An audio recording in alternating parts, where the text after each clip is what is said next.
প্রিয় দর্শক, এনটিভির বিশেষ অনুষ্ঠান কোভিড-19 করোনায় করণীয় অনুষ্ঠানে আজকের পর্বে আপনাদের স্বাগত জানাচ্ছি। আমি আরিফুর রহমান। দর্শক, আজকে আমাদের স্টুডিওতে অতিথি আনোয়ার খান মেডিকেল কলেজের সাবেক পরিচালক ডক্টর মোহাম্মদ এতেশামুল হক। এছাড়া আমাদের সাথে অনলাইনে যুক্ত হবেন ডক্টর আবু জামিল ফয়সাল, জনস্বাস্থ্য বিশেষজ্ঞ হিসেবে যিনি আছেন একটি প্রতিষ্ঠানে।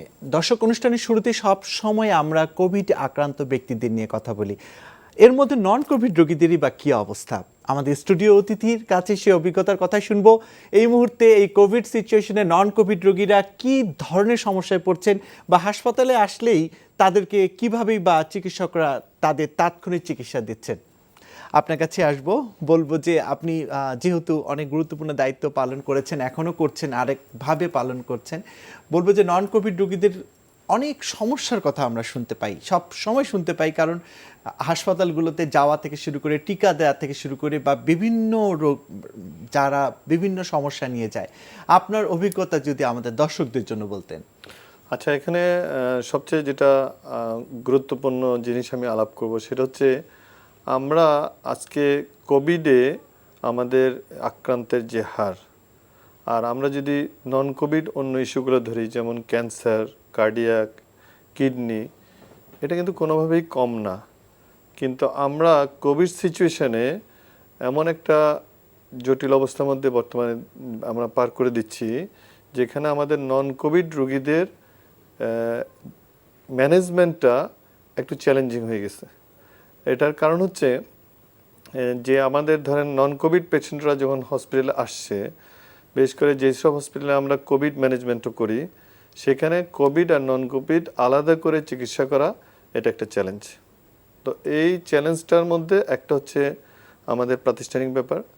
আমরা প্রাতিষ্ঠানিকভাবে যথেষ্ট কনফিডেন্ট যে আমরা কোভিড এবং নন কোভিড, বিশেষ করে আমাদের আনোয়ার খান মডার্ন মেডিকেল কলেজে আমরা আলাদাভাবে চিকিৎসা করি।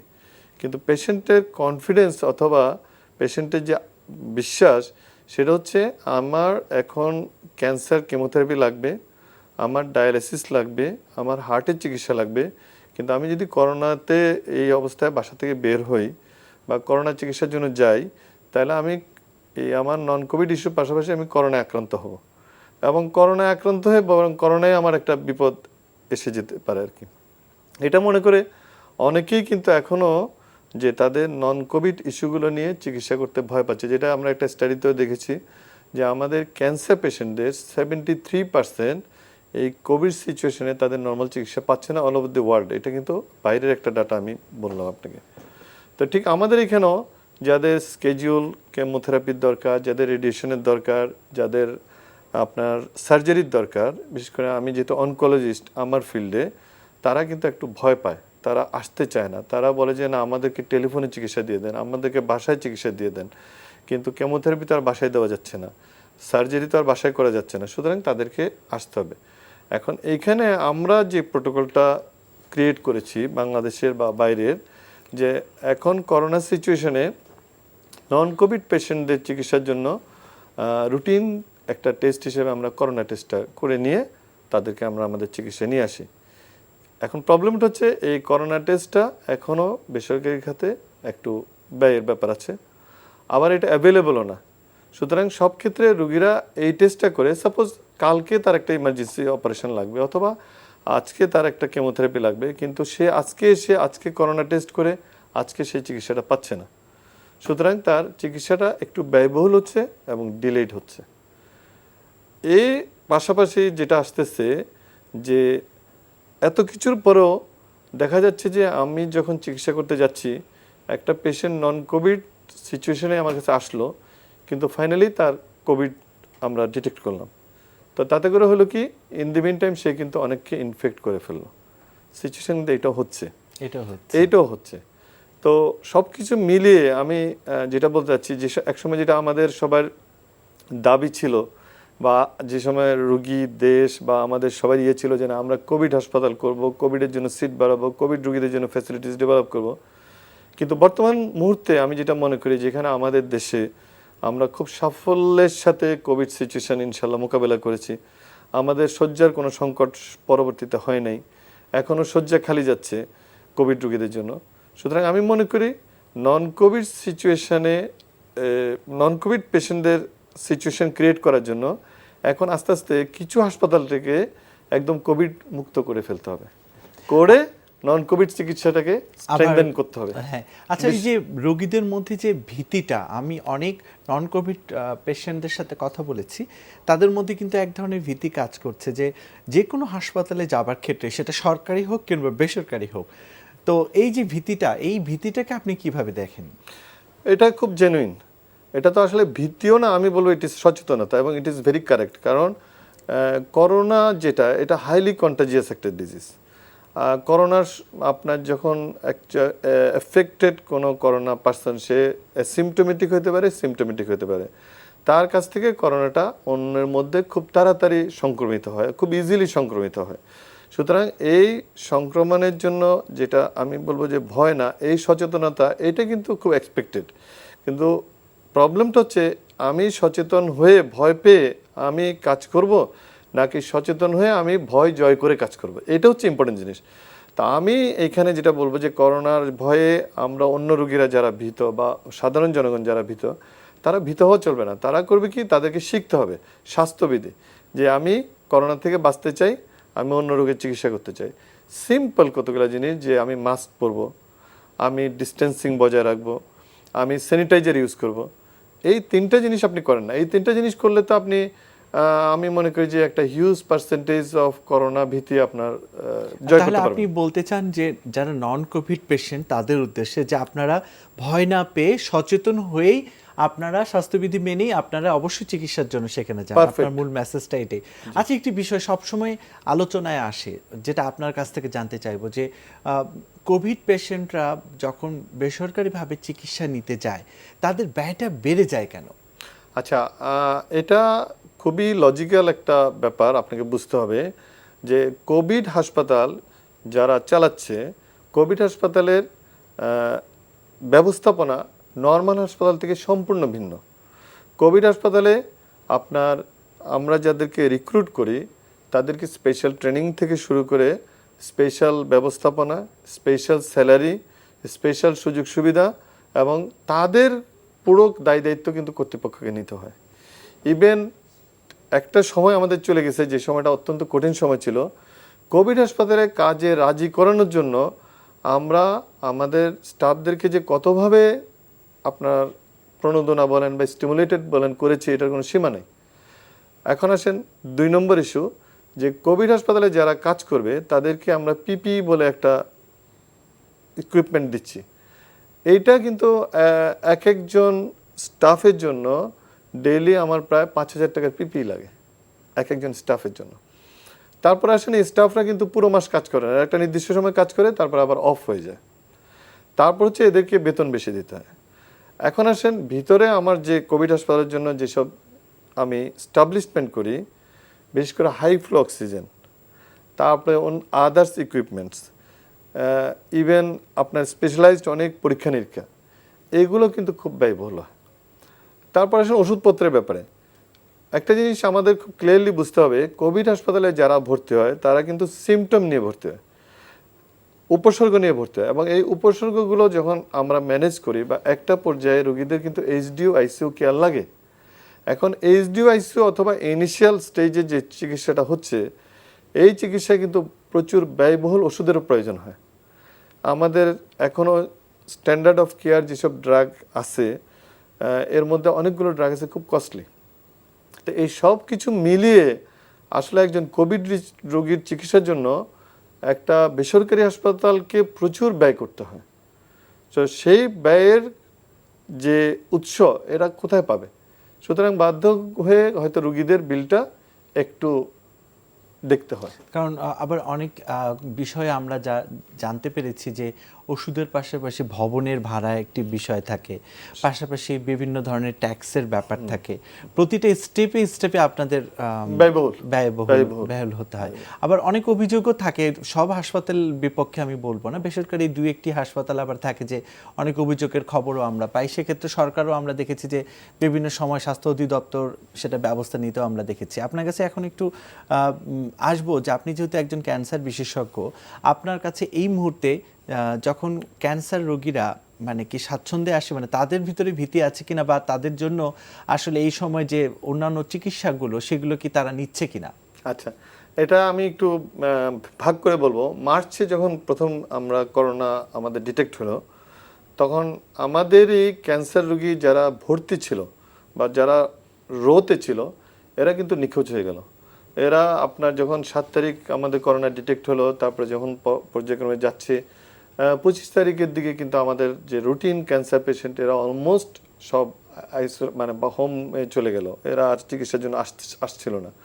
তারপরে পর্যায়ক্রমে তারা আমাদের সাথে টেলিফোনে যোগাযোগ বা 2-1 জন করে আসা, যারা খুব সিরিয়াস তারা না এসে পারতেছে না, এইভাবে করতে করতে আজকে সেপ্টেম্বরের এই সময়টাতে এসে আমরা খুবই কমফোর্টেবল যে আমাদের রোগীরা কনভিন্সড এবং তারা বুঝতেছে যে আমি ক্যান্সারে কেন মারা যাব, আমি করোনায় মারা যাব এই ভয়ে তো আমি ক্যান্সারে মারা যাচ্ছি, সুতরাং আমি ক্যান্সারে মারা যাব না, আমি যাব ক্যান্সারের চিকিৎসা নিব, তবে আমি স্বাস্থ্যবিধি মেনে নিব।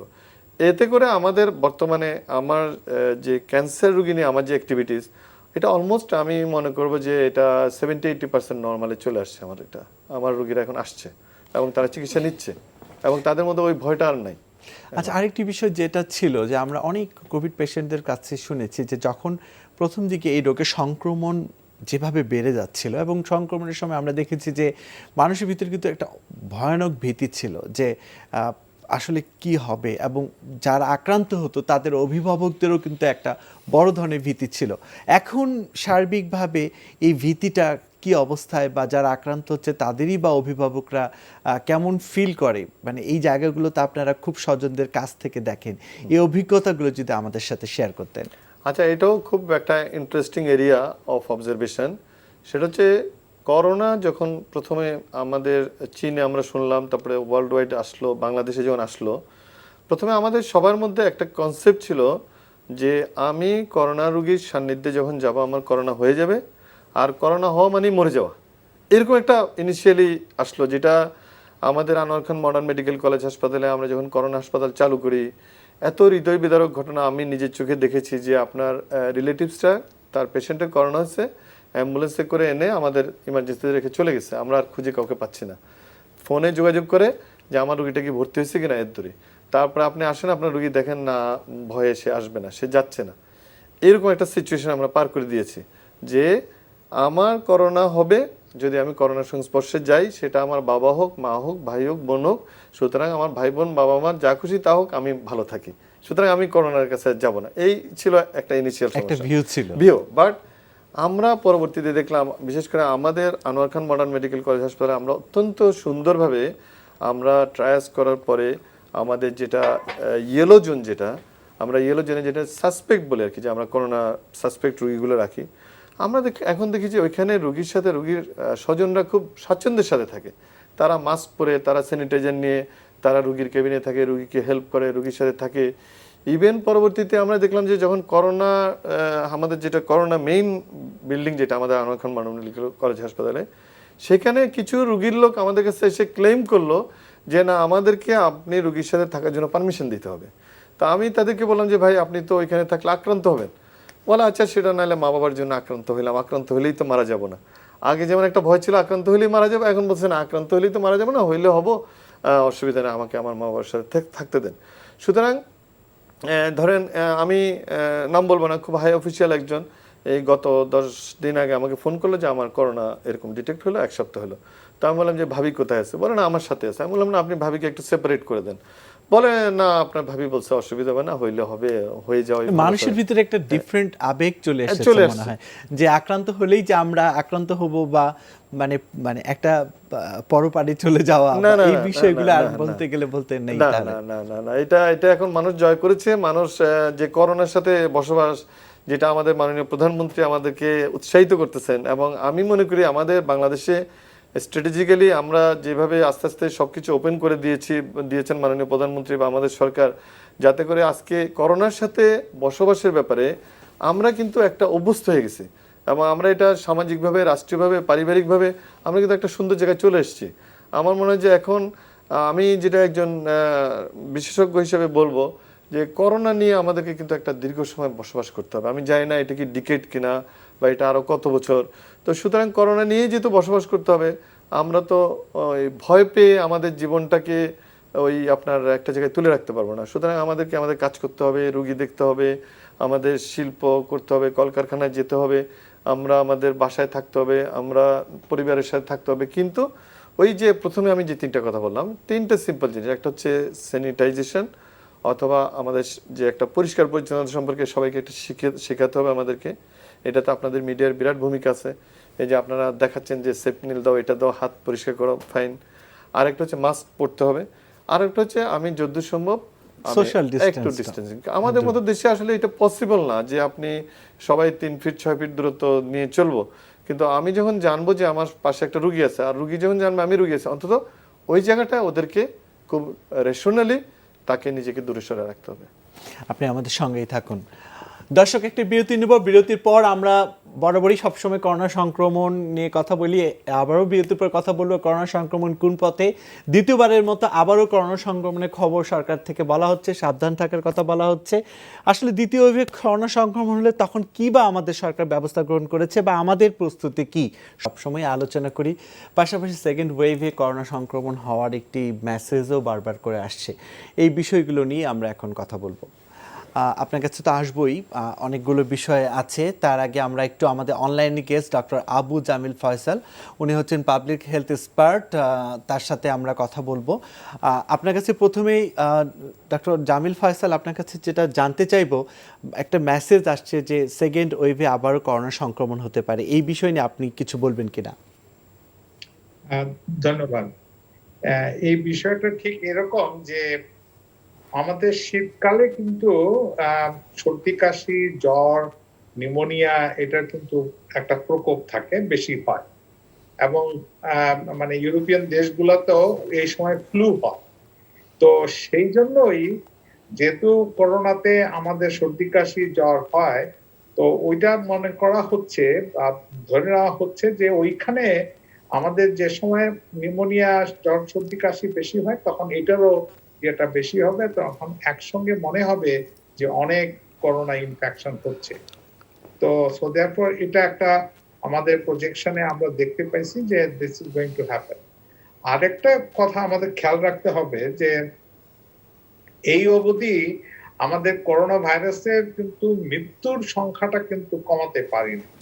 মৃত্যুটা কিন্তু চলছেই, মৃত্যুটা চলছে, এবং ওইটাকে ধরে যদি চিন্তা করা হয় তাহলে মনে করা হচ্ছে যে সামনে আরো একটু বেশি পরিমাণে সংক্রমণটা হবে। আচ্ছা, এই যে সংক্রমণটা বেশি পরিমাণে হতে পারে, এই অবস্থায় আপনার কাছে কি মনে হয় যে আসলে যে সতর্কতার কথা তো আমরা গণমাধ্যম, আপনারা ফ্রন্টলাইনার বা বিভিন্নভাবে সরকার জানাচ্ছে, এই সময় আসলে কোন ব্যবস্থাগুলোর দিকে নজর দেওয়া উচিত? আমরা কিন্তু মানে গণমাধ্যম বা এমনিতে মানে ডাক্তার এবং অন্যরা যারা নাকি এই বিষয়ে জানাচ্ছে, তো এই জানানোটা কিন্তু ঠিক আরো বেশি কার্যকর করতে হলে মানে রিস্কটার কমিউনিকেশনটা হয়নি। মানে এই যে মাস্কটা না পরলে কি হবে, মাস্কটা না পরলে তাৎক্ষণিকভাবে কিছুই হবে না, কিন্তু যে কোনো সময় সংক্রমিত হইতে পারে এবং সংক্রমিত হয়ে যদি ঠিক মতো পরিচর্যা না হয় তাহলে মরে যেতে পারে। এই যে রিস্কের যে কমিউনিকেশনটা, এইটা কিন্তু আমরা খুব ভালোভাবে করতে পারিনি। এবং রিস্ক কমিউনিকেশনের সঙ্গে যেটা নাকি সম্পৃক্ত সেটা হলো যে মানুষের, জনগণের সম্পৃক্ততা। সেই জন্য কিন্তু WHO এই দুটোকে একসঙ্গে সবসময় ইউজ করে, risk communication and community engagement. দেখেন আমাদের এই পর্যন্ত আমরা যত কার্যকলাপ সরকার নিচ্ছে বা অন্যরা যা করতেছে, এই ঘাটতিটা রয়েই গেছে। এই কমিউনিকেশনটা আমরা করতে পারি নাই এবং জনগণকে সম্পৃক্ত করতে পারি নাই। জনগণকে সম্পৃক্ত না করতে পারলে অভ্যাসের পরিবর্তন আমরা দেখতে পাবো না। এই 6-7 মাস হয়ে গেল, এখনো আমরা ওই অভ্যাসের পরিবর্তনটা আমরা দেখতে পাইনি। মানে আমরা ঠিক আছে ধরে নিলাম গ্রামগঞ্জের কথা যদি বাদও দেই, হাসপাতাল গুলাতেই দেখেন, হাসপাতালে সবাই মানে যেখানে নাকি রোগী আছে, ডাক্তার নার্স আছে, সেইখানে মাস্ক পরা উচিত, সেইখানে দেখি আমরা অনেকে মাস্ক পরে। তো মানে যাই হোক, মানে ওই মানে আমাদের জনগণকে সম্পৃক্ত করতে পারলে এইটা আরো সহজে আমরা এই অভ্যাসটার পরিবর্তনটা করতে পারতাম। আচ্ছা, ডাক্তার জামিল ফয়সাল, আপনার কাছে আমার একটু যে প্রশ্নটি থাকবে সেটা হলো যে এই যে অনেক স্পষ্টভাবে আপনি বললেন যে আমরা সার্বিক চেষ্টা, সব রকম চেষ্টা করার পরও জনগণকে আমরা কিন্তু সম্পৃক্ত করতে সেভাবে পারিনি। এই যে জনগণকে সম্পৃক্ত করতে না পারার পরও আমাদের কিন্তু সংক্রমণ বা মৃত্যুর হার আমরা লক্ষ্য করেছি পৃথিবীর যে কোনো দেশের তুলনায় কিন্তু অনেক কম। এই বিষয়ে আপনার মন্তব্য জানতে চাইব। পাশাপাশি সামনের দিনগুলোতে যদি মানুষ এইভাবেই চলতে থাকে কি অবস্থা দাঁড়াতে পারে? মানে প্রশ্নটা খুবই মজার প্রশ্ন। প্রশ্নটা হলো যে মৃত্যুর যে সংখ্যাটা আমরা দেখতে পাই এবং প্রতিদিন কতজন পজিটিভ হলো সেটার তুলনায় আমরা মৃত্যুর হারটা দেখি এবং সেটা সারা দেশে মিলে এই 1.34 1.4 এরকম যাচ্ছে। কিন্তু আমরা যদি একটু নিচের দিকে যাই, আমরা যদি ডিস্ট্রিক্ট লেভেলে যাই, দেখবেন যে চাঁদপুরের মতন ছোট্ট একটা জায়গায় এবং অন্য আরো ময়মনসিংহের মতন জায়গায় সেইখানে কিন্তু ওই পার্সেন্টেজটা কিন্তু 4 পর্যন্ত চলছে। তো তার মানে কি? তার মানে হলো যে আমাদেরকে সামগ্রিক অবস্থাটা না বিবেচনা করে আমাদেরকে ওই স্থানীয়ভাবে আমাদেরকে আরো বিবেচনা করতে হবে। স্থানীয়ভাবে আমাদেরকে চিন্তা করতে হবে এবং ওই জায়গাতে, কারণ ওইখানে সংক্রমণও কম, চাঁদপুরে সংক্রমণ সংখ্যাও কম, কিন্তু তার মধ্যে যে লোকগুলো মারা যাচ্ছে সেইখানে কিন্তু পার্সেন্টেজ হয়ে গেল 4। তো এখন শীতকালে আমরা এমনিতেই নিউমোনিয়া, সর্দি কাশি, জ্বর হয়, তো সেইখানে যদি 4%-এর সঙ্গে যদি আরো 1% যোগ হয় তাহলে কি হবে? অনেক বেশি হবে। কিন্তু আমরা সারা দেশে হয়তো বা 1.34 এর জায়গায় হয়তো বা 1.6 হবে বা 1.7 হবে। তো সেই জন্য আমাদেরকে এই পার্সেন্টেজের ইয়েগুলা না নিয়ে আমাদেরকে ডেটা ইউজ করতে হবে ওই এলাকার, ওই স্থানীয় ভাবে, যেটা নাকি আমরা খুব ভালোভাবে করতেছি না। আমাদেরকে সেদিকে নজর দিতে হবে। আপনি আমাদের সঙ্গে থাকুন, আবার আপনার কাছে আমরা আসবো। স্টুডিও অতিথি, আপনার কাছে বলবো যে আপনিও তো শুনলেন আমাদের অনলাইন অতিথির কথা যে সংক্রমণ এবং মৃত্যু এবং সার্বিক অবস্থা নিয়ে উনি মন্তব্য করেছেন। এই বিষয়ে আপনার কোনো বক্তব্য আছে কিনা? হ্যাঁ, আমি ডক্টর জামিলকে ধন্যবাদ জানাবো যে উনি আসলে খুব সুন্দরভাবে আমাদেরকে বোঝানোর চেষ্টা করেছেন। তা আমার মনে হয় যে উনি যে কথাটা বোঝাচ্ছেন বা যেটা আমিও কিন্তু এর আগে বলছিলাম যে আপনি কিন্তু আমাদের বাংলাদেশের প্রেক্ষাপটে এটা সমাধান চিন্তা করতে হবে। আমাদের প্রেক্ষাপটে আপনি লকডাউন করে সবাইকে বন্ধ করে রেখে আসলে এটা সমাধান হবে না। আমাদের সমাধানের জন্য যেটা ফেস মাস্ক, উনিও বললেন, আমিও বারেবার বলতেছি, এটা খুব জরুরি। এখন আমরা জনগণকে ফেস মাস্ক পরার গুরুত্বটা যদি বোঝাতে না পারি তাহলে জনগণ এটা পরবে না। সুতরাং এটা হচ্ছে আমাদের একটা ব্যর্থতা যে আমরা এখনো ওইভাবে হয়তো বুঝাতে পারিনি। আর 2 নম্বর হচ্ছে আমরা তো আমাদের বিশেষ করে আমাদের মাননীয় প্রধানমন্ত্রী সহ আমাদের সবাই যারা নীতি নির্ধারণী পর্যায়ে আছেন তারা কিন্তু ভালো ভালো চিন্তা করেন আল্লাহর রহমতে। এখন প্রবলেমটা হচ্ছে বাস্তবায়নের সময় আমরা কেমন জানি খেয়ে হারিয়ে ফেলি। আজকে যদি আমি একটু যাই, আমি তো একটু কমিউনিটি পর্যায়েও কাজ করি, আমি দেখলাম যে মাস্ক যে পরবে একটা লোক সচেতন কিন্তু সে কিনতে পারে না। তার ডেলি একটা করে মাস্ক, ফ্যামিলি মেম্বার 5 জন, 5 জনের ডেলি 5টা মাস্ক কেনা বা ওই যে কাপড়ের মাস্কের ইউজ করা, এইটাও অনেকে অ্যাফোর্ড করতে পারতেছে না। তাহলে আমাদের তো অনেক প্রজেক্ট আছে, আমরা অনেক প্রজেক্ট, আমরা ওষুধ দিচ্ছি, এটা দিচ্ছি, সেটা দিচ্ছি। আজকে যদি আমরা এটা করতে পারি যে আমাদের সব হাসপাতাল থেকে আমাদের জনপ্রতিনিধি যারা যেখানে আছেন সবাই মিলে এবং আমরা যারা যারা সোশ্যাল ওয়েলফেয়ারে কাজ করি সবাই মিলে আমরা করতে পারি কি আমাদের কমিউনিটিকে মাস্ক দিতে পারি বিনা পয়সায়। একটা ভালো উদ্যোগের কথা বললেন, আমরা মাস্ক দিলাম, এটা তোমরা পরো, এটা পড়লে তোমরা এটা বেনিফিট পাবে। তখন হবে কি আমাদের বলার সাথে সাথে আমাদের রেসপন্সিবিলিটিটাও শো করা হবে যে আমরা শুধু বলেই খালাস না। আমি ওকে বললাম, সে রিক্সা চালায় বা সে একটা আমার হাসপাতালেরই যারা আমার ওয়ার্ড বয় ক্লিনার আছে, আমি যদি ওদেরকে না দিই সে কিনে পড়তে পারবে না। এখন শুধু মাস্ক যদি আমরা ব্যবহার করি তাহলে আমরা সংক্রমণের হারটা অনেক কমাইতে পারবো। সুতরাং আমি মনে করি যে ওনার বক্তব্যের সাথে আমি পুরোপুরি একমত যে একটা হচ্ছে অ্যাওয়ারনেস বাড়াইতে হবে, সাথে সাথে সুযোগটাও বাড়াইতে হবে।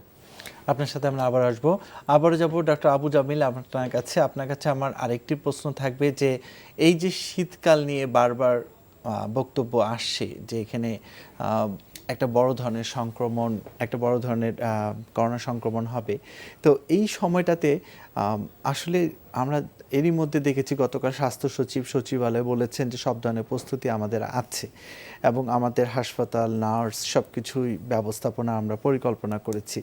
এই যে সার্বিক এখন থেকে যে প্রস্তুতি নেওয়া হচ্ছে, আপনি কি মনে করেন এই প্রস্তুতিটা যথেষ্ট নাকি আরও অন্য কোনো দিকে খেয়াল রাখা উচিত? কারণ এই করোনার সময়ও কিন্তু আমরা লক্ষ্য করেছি যে সরকার থেকে আমরা বারবার বলা হয়েছে, আমরা গণমাধ্যম কর্মীরাও বারবার মানুষকে সচেতন করার চেষ্টা করেছি, কিন্তু আমরা লক্ষ্য করেছি যে মানুষের ভিতরে সেরকম সচেতনতা একটু প্রথম দিকে থাকলেও এখন কিন্তু একদমই নেই।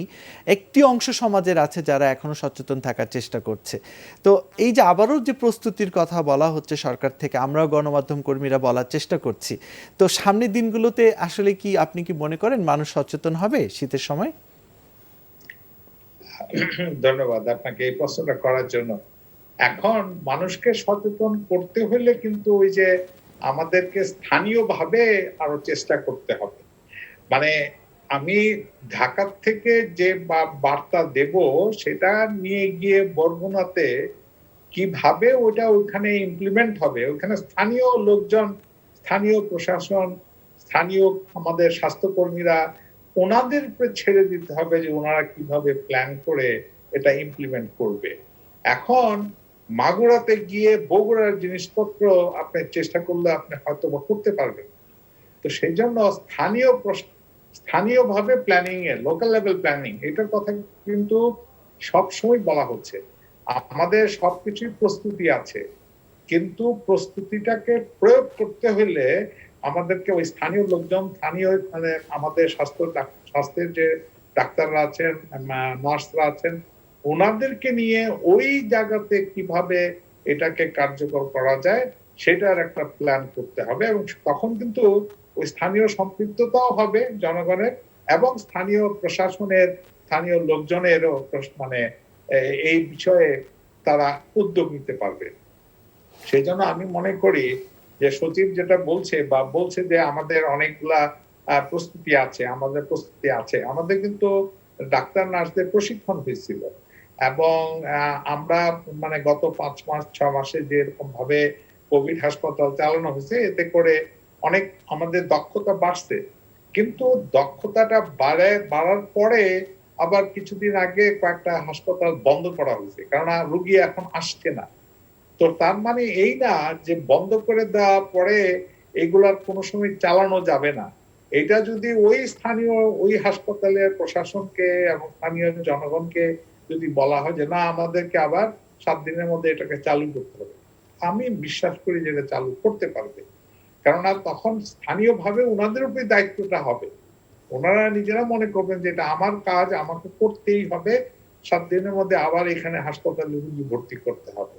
তো সেই জন্য এইখানে আমাদেরকে সবসময় ওই স্থানীয় একটা ব্যবস্থাপনার চিন্তা ভাবনাটা বেশি করে করা উচিত, এবং স্থানীয় লোকজনদের উপরে, স্থানীয় প্রশাসনের উপরে, এবং স্থানীয়ভাবেই লোকজনদেরকে, প্রশাসনকে এবং সবাইকে সম্পৃক্ত করেই কাজটা করা যাবে, এবং সেটা সম্ভব।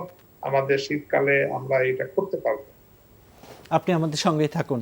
এখন আবারও আপনার কাছে যাব, বলবো যে এই ভ্যাকসিন নিয়ে আমরা গতকালও দেখেছি সচিবালয়ে বলা হয়েছে যে একটা বড় অঙ্কের টাকা বরাদ্দ করা হয়েছে, এবং ভ্যাকসিন আমরা যারা থার্ড ট্রায়ালে গেছে অলরেডি আন্তর্জাতিকভাবে তাদের সাথেও যোগাযোগের একটু খবর আমরা পেয়েছি। এই যে সার্বিক ব্যবস্থাপনা আপনি দেখছেন সরকার থেকে, এই বিষয়গুলো নিয়ে আপনার কিছু বলার আছে কিনা? আমি একটু পিছনে একটু ডক্টর জামিল ভাই সাহেবের কথার সূত্র ধরে একটা কথা বলতে চাচ্ছি, কারণ আমার খুব ইম্পর্টেন্ট মনে হচ্ছে এটা, যে প্রস্তুতি যেটা বলা হচ্ছে শীতকালের জন্য। তো প্রস্তুতির একটা তো হচ্ছে আমরা জনগণকে সচেতন করব, লোকালি ম্যানেজ করব, ভালো ভালো প্রস্তাবগুলো আছে।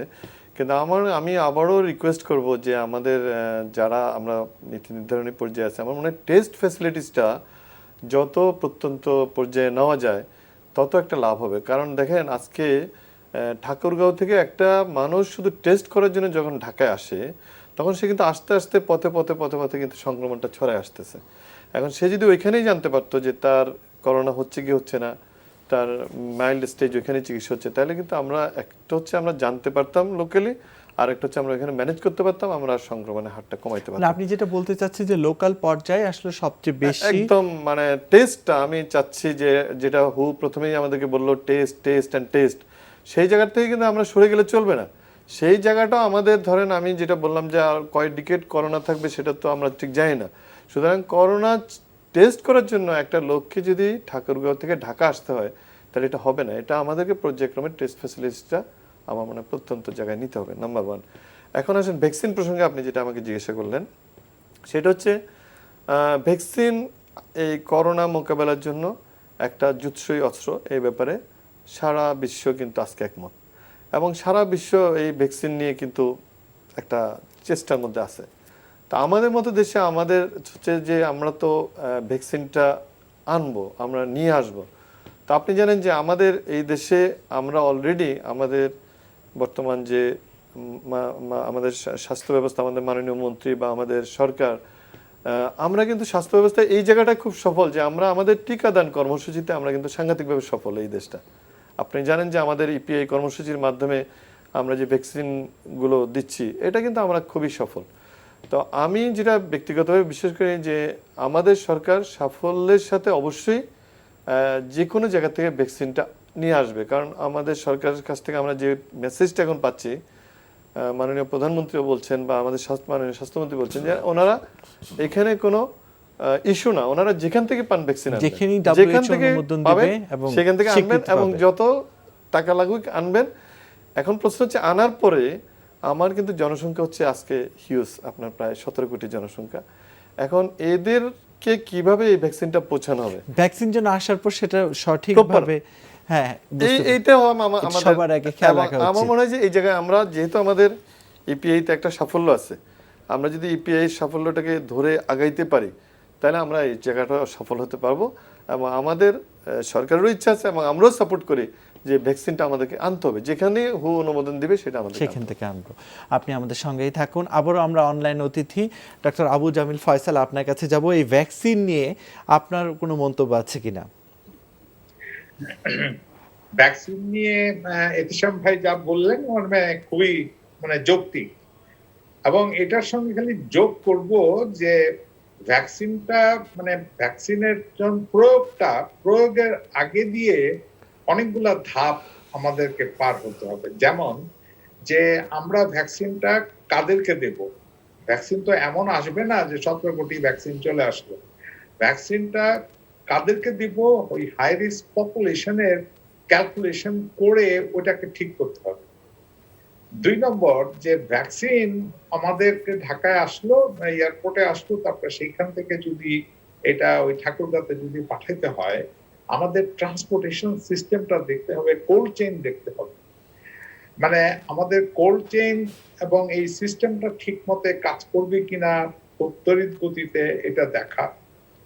তারপরে হলো যে ওইখানে লোকজনদেরকে বলা, কারণ আমি ভ্যাকসিন নিয়ে যাওয়ার পরে তো সবাই মনে করবে যে আমি যাই, আমি একটা ভ্যাকসিন নিয়ে আসি।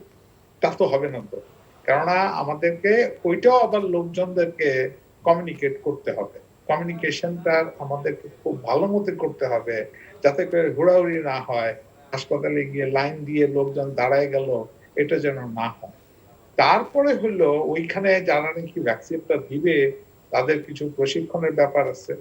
যেমন নাকি যে ভ্যাকসিন দিলে পরে 2-1 জনের সাইড ইফেক্ট হতে পারে, সেটা কিভাবে হ্যান্ডেল করবে, সেটা কিভাবে ম্যানেজ করবে, সেই বিষয়ে কিন্তু প্রশিক্ষণের প্রয়োজন আছে। এটা একটু নতুন ভ্যাকসিন, এবং ওভারঅল এই যে আমাদের ভ্যাকসিন দেওয়ার যে পুরো জিনিসটা পরিকল্পনা থেকে শুরু করে একদম দেওয়া পর্যন্ত, প্রয়োগ পর্যন্ত, এইটার একটা ওভারঅল সুপারভিশন, কোয়ালিটি মনিটরিং দরকার।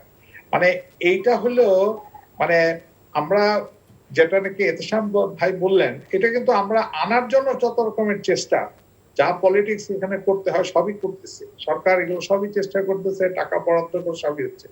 কিন্তু তারপরে যে জিনিসগুলো হইতে হবে, যেটা নাকি আমি বললাম এখন, এইটার জন্য আমাদেরকে ইপিআই লোকজনদেরকে সঙ্গে নিয়ে হয়তো বা আরো বিশেষজ্ঞকে সঙ্গে নিয়ে এটার একটা পরিকল্পনা, খুব সুন্দর পরিকল্পনা তৈরি করতে হবে।